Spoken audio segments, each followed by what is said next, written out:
Hola a todos y todas, mi nombre es Camila Zuluaga y mi compañero Juan Pablo Restrepo Pérez conformamos un subgrupo del equipo 5. Vamos a hacer el desarrollo de un ejercicio que modela una máquina de producción de hielo a través del software IS y pues también como a modo de tutorial explicar un poco el funcionamiento de este software.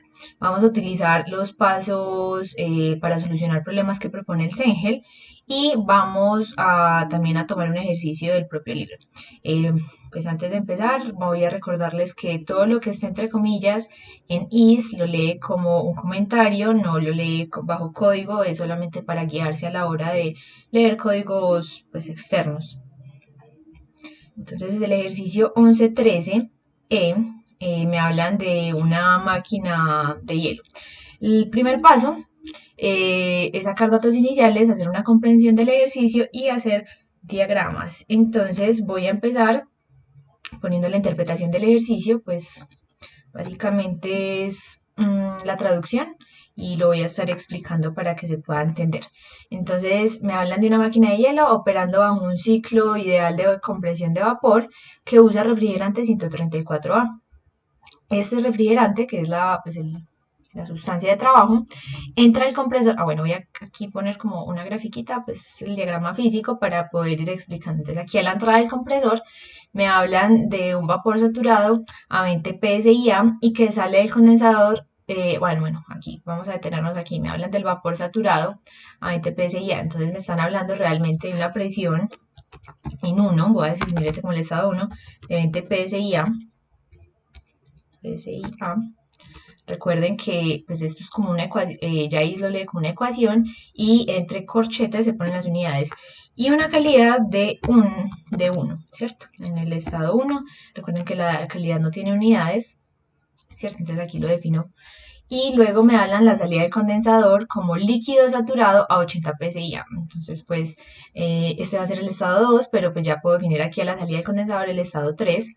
Entonces voy a decir que me dan una presión en 3 igual a 80 PSI y una calidad en 3 igual a 0. Válido.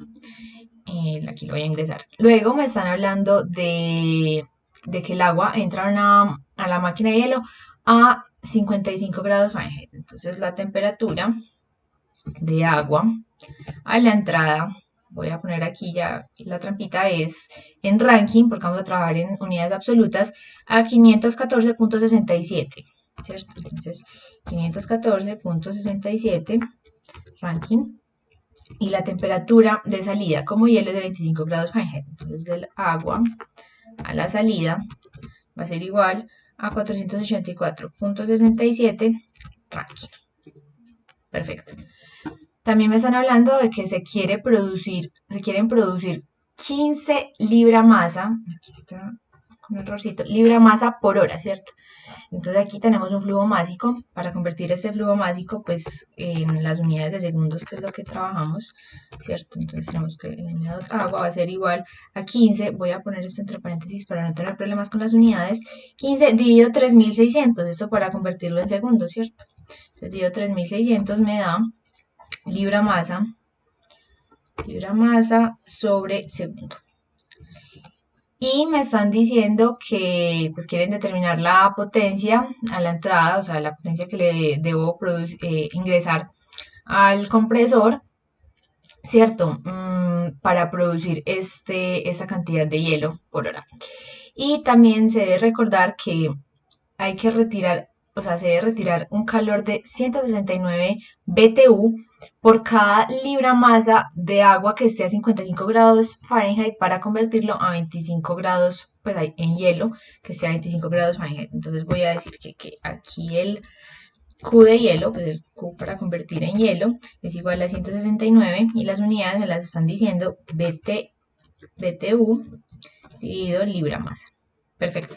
Ya tenemos la comprensión del ejercicio, los datos iniciales y los diagramas. Entonces ya podemos pasar a las suposiciones y consideraciones. Entonces aquí vamos a asumir un proceso, pues no, asumir es la palabra incorrecta, vamos a suponer un proceso se supone que el proceso tiene un flujo estacionario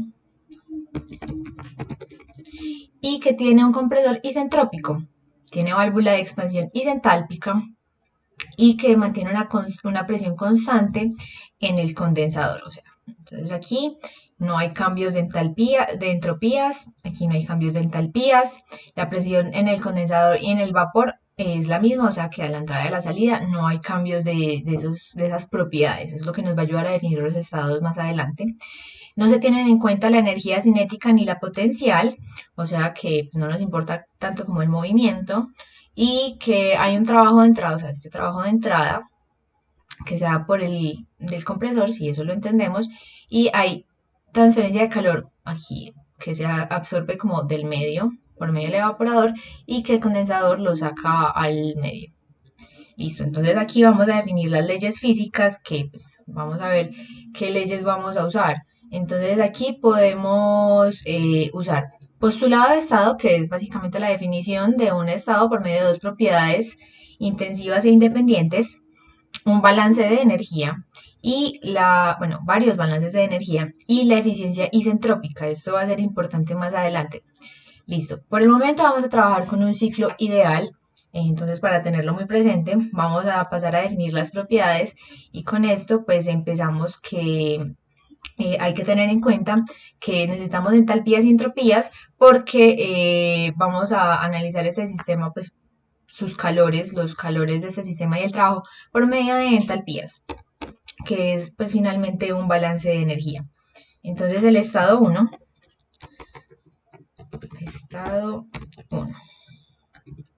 ¿cierto? Para empezar, voy a definir, pues ahorita así como en materia, voy a asegurarme de que las unidades estén bien. Entonces, voy a revisar. Estoy en sistema inglés, sí.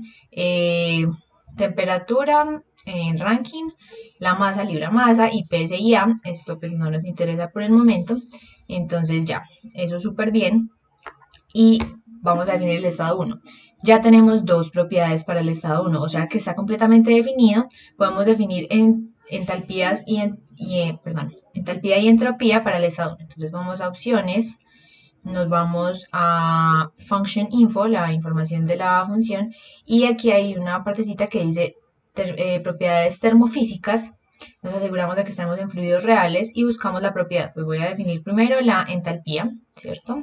Y voy a buscar la sustancia de trabajo, voy a asegurarme de elegir la que sí es, que no me vaya a equivocar porque es un error muy común. Entonces, refrigerante 134A. Tenemos que para definir presión y calidad. Entonces, presión y por aquí voy a coger calidad. Y aquí en este cuadrito es donde puedo ingresar pues el subíndice con el que esté trabajando. En este caso es para mi estado 1. Entonces ya puedo ahí pegar, ¿cierto? Y luego pues puedo hacer lo mismo para la entropía. Entonces me voy a entropía, ¿cierto? Y aquí elijo presión, calidad, es el estado 2, lo pego sin problemas. Listo, ya tenemos el estado 1 definido. Ya con esta explicación pues cortica voy a andar un poco más rápido en los estados. Entonces para el estado 2 ¿qué tenemos? Tenemos que teniendo en cuenta que no hay cambio en el condensador de presiones, va a ser la presión 2 es igual a la presión 3. Y voy a aquí escribirlo, estado 2. Entonces la presión 2 es igual a la presión en 3, ¿cierto? Y aquí tenemos que es un compresor isentrópico, entonces la entropía en 2 va a ser igual a la entropía en 3. Perfecto, entonces ya tenemos ahí definido, nos faltaría entalpía, que es como lo más importante en estos estados. Entonces ya, pues en la definición de estos estados, entonces ya simplemente pues lo voy a copiar de donde lo tenía, sin problema, ¿cierto? Porque ya les expliqué y pues, el procedimiento ya es más rápido. Listo, entonces ya tengo definido el estado 2, vamos al estado 3. Sí, estado definido, vamos al estado 3. En el estado 3 pues ya tengo dos propiedades independientes e intensivas. Entonces ya lo que puedo hacer es solamente hallar la entalpía, ¿cierto? Y aquí está, ya la tenía por aquí copiada por medio de la presión y la calidad. Por último vamos a definir el estado 4. Entonces vamos a tener presente dos cositas. que en el evaporador no hay cambio de presiones, entonces la presión en 1 es igual a la presión en 4. Entonces, estado 4, la presión en 4, sí, es igual a la presión en 1. Y que tenemos una válvula de expansión isentálpica, entonces aquí hay una particularidad. Miren que la gráfica primeramente está definida como una isentrópica, ¿cierto? Eso es cuando tenemos turbinas y son turbinas isentrópicas, pero pues eso es bajo cierta idealidad. Lo que nos da de beneficio la válvula es que ya sabemos que pues esta entropía va a ser diferente y que nos dicta la entalpía correcta de una vez. Entonces la entalpía va a ser igual a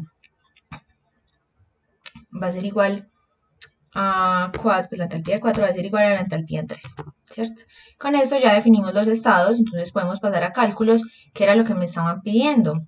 Me estaban pidiendo la potencia de entrada a la máquina de hielo. Entonces, muy sencillo. Yo voy a definir la potencia, pues tiene que ser por medio de los calores, ¿cierto? Entonces, voy a ingresar primero el calor pues sí, que se extrae del ambiente al sistema, ¿cierto? Para poder poner a funcionar el sistema. Es decir, el calor de depósito de baja temperatura, ¿cierto? Entonces QL va a ser igual al cambio de entalpías. Aquí se me había olvidado poner la entalpía, qué pena. El cambio de entalpías entre 1 y 4, listo. Entonces ese es el calor extraído por el sistema. Sencillo. Listo, entonces vamos a proceder con el calor que expulsa el sistema, o sea, el QH, el calor al depósito de alta temperatura. Entonces, un intercambio entre el estado 2 y 3, ¿cierto? Las entalpías. Particularidad, recordemos que estamos considerando un compresor ideal, por lo tanto, este estado de que S2 es igual a S3 es un estado ideal. Y la derivación del estado H2 de esto es un estado ideal, por eso le pongo esta señalización de S, eh, haciendo notar que es ideal y que este calor, como depende de esta entalpía, va a ser también ideal. Más adelante, pues voy a hacer un desarrollo en el que muestre pues como la diferencia entre un ciclo ideal y un ciclo real. Bueno, entonces ya con esto podemos seguir. Voy a mirar cuál es que, el calor que o sea, que se extrae para poder obtener hielo, ¿cierto? Entonces, básicamente es pues ya un calor, o sea, este era un calor específico el que nos dieron, ¿cierto? Este calor que nos dieron era específico, con la masa, con el flujo másico que nos dieron, ya obtenemos realmente un calor, una tasa de calor que no es específica, ¿cierto? Entonces ya este calor extraído para obtener el hielo. Y con esto, con ayuda de esto, es que vamos a poder definir nuestro flujo másico del refrigerante. ¿Cómo? O sea, ¿qué es eso? Entonces vamos a mirar. Requerimos que el ciclo tenga la capacidad de extraer esta cantidad de calor, ¿cierto?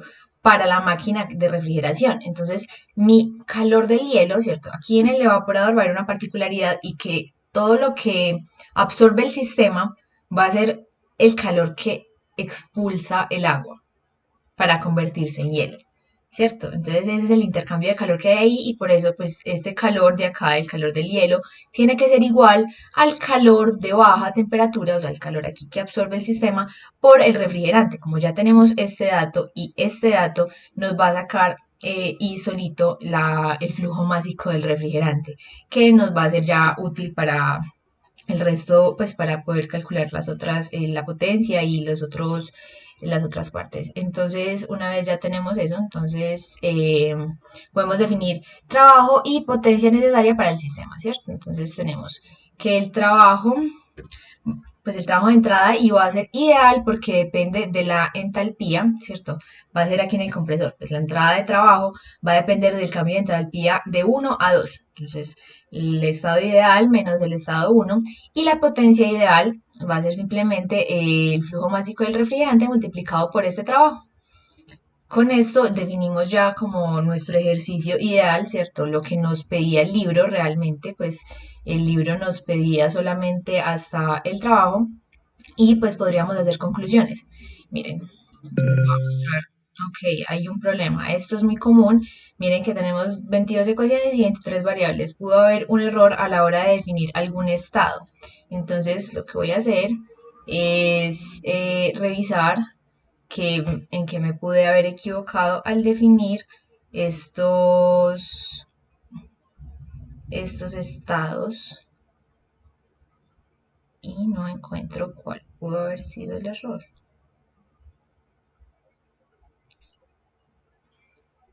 Entalpía. Ok, aquí el error es que definí que la entalpía en 2 es igual a la entalpía en 3 y realmente la entalpía en 2 es igual a la entalpía en 1. Entonces, bueno, eso es un error común, tener pues como una variable que no está definida. Tienen que tener igual cantidad de ecuaciones, igual cantidad de variables para que IS pueda leer todo en su conjunto y solucionarlo. Entonces, ahora sí, tenemos los datos importantes.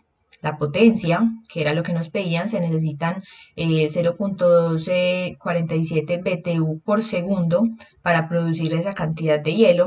Están los calores y está la entalpía. Listo, entonces con esto voy a pasar a las conclusiones, pero bueno, ¿qué es interesante aquí para concluir? Ah, sí, se necesita eso. Entonces decidimos desarrollar un poco más y pensar en que el compresor es isentrópico, pero tiene una eficiencia determinada, o sea, no es 100% eficiente, no va a ser ideal. Entonces vamos a decir que tiene una eficiencia del 85% y la defino acá. Entonces aquí voy a hallar realmente cuál es la entalpía en el estado 2, o sea, qué es lo que realmente pasa ahí. Entonces voy a decir que la eficiencia del compresor va a ser igual a la entalpía en el estado 2 ideal menos la entalpía en 1 dividido la entalpía en el estado 2 real, lo voy a definir como A, menos la entalpía en 1. Con esto ya voy a hallar este valor real de entalpía y pues voy a estar ya como en el paso de un desarrollo de una máquina real, ya que trabaja bajo condiciones que sí son reales. Entonces, ¿qué pasa aquí? Listo, ya volvimos a definir este estado, ¿cierto?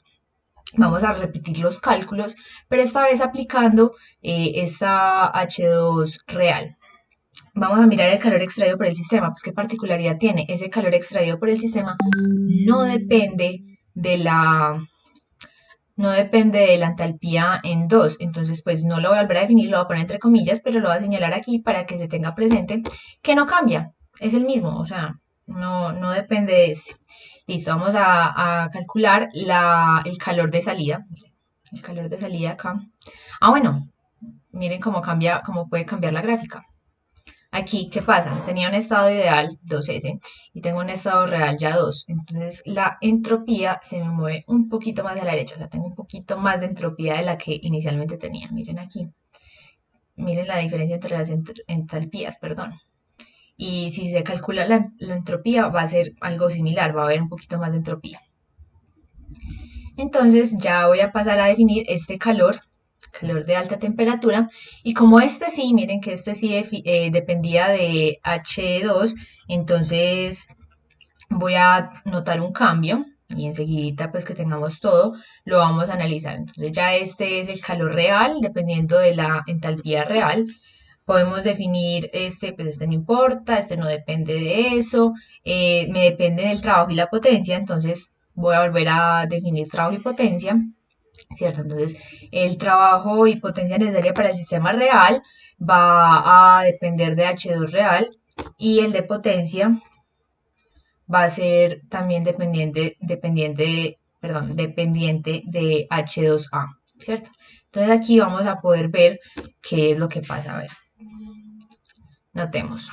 Por aquí tengo la potencia real, la potencia ideal, que era lo que me pedían. Miren que la potencia que se le entrega al sistema ideal es un poco menor a la potencia que se le entrega al sistema real. Y esto es en segundos, o sea, cuánta potencia más se le tiene que entregar a un sistema real en cuántas horas. Es mucho más lo que se le tiene que suministrar. Y aquí muestra pues que ya empiezan a haber pérdidas en nuestro sistema. Voy a anotar aquí pues la conclusión que tenía. Básicamente que si revisamos estos resultados sabemos que no se afecta el calor de entrada, miren que el calor de aquí, pero sí se afecta este calor, miren, aquí no hay ningún cambio, entonces este calor no pasa nada, pero este calor de salida se aumenta, sale más calor, miren, el calor de salida real y el calor de salida ideal, miren que aquí sale un poco más que acá, ¿cierto? Entonces también se puede evidenciar en la gráfica, aquí hay más espacio para salida de calor, entonces sale más. Y también hay más espacio de trabajo, tiene que ingresarle más trabajo al compresor, se necesita mucho más, ¿cierto? Eh, También vamos, pues se nota que la potencia tiene que aumentar porque se necesita, pues, se necesita producir la igual cantidad de hielo, no porque sea menos eficiente, pues va a dejar de producir la cantidad de hielo. Y queremos ver pues como qué cambio hay ahí. Entonces podemos calcular el coeficiente de desempeño para los dos casos y poderlos comparar, ¿cierto? Entonces voy aquí a calcularlos. Voy a tener aquí el coeficiente de desempeño para el ciclo ideal, lo voy a definir como coeficiente de desempeño de un sistema de refrigeración ideal y va a depender de la temperatura, digo, el calor del depósito de baja temperatura dividido entre el trabajo de entrada, ¿cierto? No los voy a poner, esos son específicos, no los voy a multiplicar por la masa, no es necesario. Y voy a ingresar, qué pena, voy a ingresar el el real, ¿cierto? Entonces el real básicamente funciona, pues se saca de la misma manera, ¿cierto? Calor de baja temperatura sobre calor digo, sobre trabajo de entrada, pero real. Y pues voy a ver cuál es la diferencia, o sea, porque aquí van a ver me van a salir unos datos, pero quiero ver realmente cuál es esta diferencia y poder entender. Entonces hay un porcentaje de cambio, ¿cierto? Y aquí me va a salir ese porcentaje de cambio. Miremos qué datos nos dan.